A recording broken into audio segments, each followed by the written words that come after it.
Hello, ladies and gentlemen, and welcome to Nerd News. I'm sitting here in the kitchen letting my girlfriend's tea steep before I bring it to her, and it's a kind of a slow news day. It's been a slow news weekend as far as games concerned. I've kind of been out of it for a little bit, but that's okay. But today I want to talk to you about creature fighter games. This is the genre that Pokemon pioneered and that Pokemon still dominates to this day. And many of you are Pokemon fans and who have kept up with our coverage of Power World are aware that people are relatively unsatisfied to a certain extent with Pokemon as an IP. And today I wanted to offer 3 separate games in the creature capture fighter genre that I think all of you would probably enjoy. Power World is a pretty good example of one that definitely is a good to go. It is less on the creature fighting and more of the creatures cohabitating and using the creatures for your benefit. It takes Ark Survival Evolved and a explorable, vibrant world like Breath of the Wild, mashes them together and replaces the dinosaurs with Pokemon-esque looking types of things that are intellectually distinct. Another game that I would recommend for you guys is Temtem.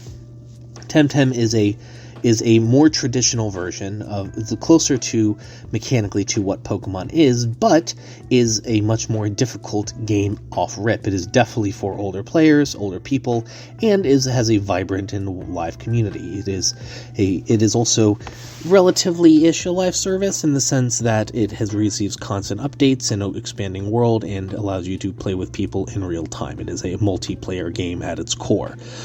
While Power World can be a multiplayer game, it is perfectly playable in single player, and you never have to speak to another soul playing it, which can be quite nice. The last one I want to talk about is Dragon Quest Monsters: The Dark Prince. The Dragon Quest Monsters series has always been a wonderful alternative to the Pokemon franchise for many different reasons, starting with Dragon Quest Monsters Joker in the DS era, which is one of the best games on the Nintendo DS Lite. You can quote me on that. But I digress. The latest entry in the series, Dragon Quest Monsters: The Dark Prince, I did not think we were going to be getting another Dragon Quest Monsters game. In the West, they have sold notoriously poorly here.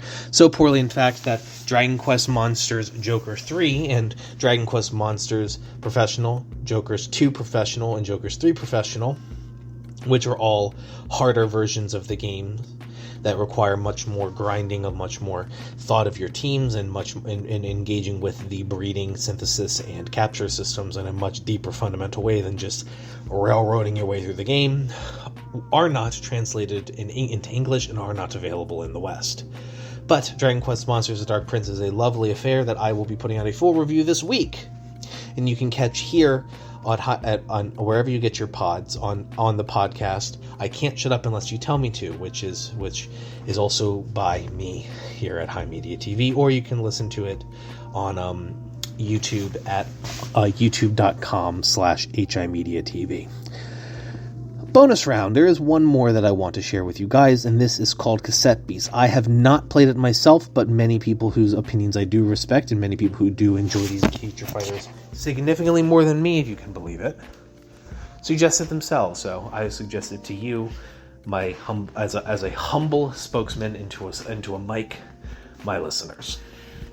Thank you so very much for listening, ladies and gentlemen. I appreciate you, your time, and your listenership, and I will see you guys next time.